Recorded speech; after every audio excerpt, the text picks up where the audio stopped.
አንዳንዱ ወጣት ጫት መቃም ዘመናዊነት ስልጡንነት መስሎ ይታየው ይሆናል።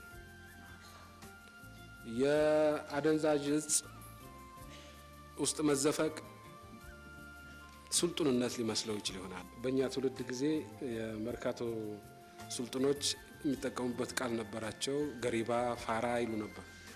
የራሴን ልምድ ልንገራቸው።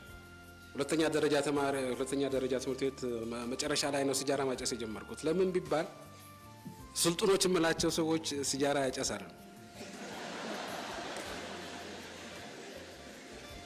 እኔም ወጉ ይድረሰኝ አልኩና ጀመርኩ።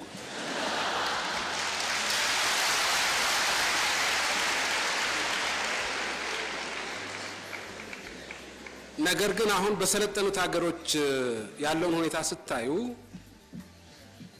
ሲጃራ የሚያጨስ ነው እንጂ ፋራ የሚባለው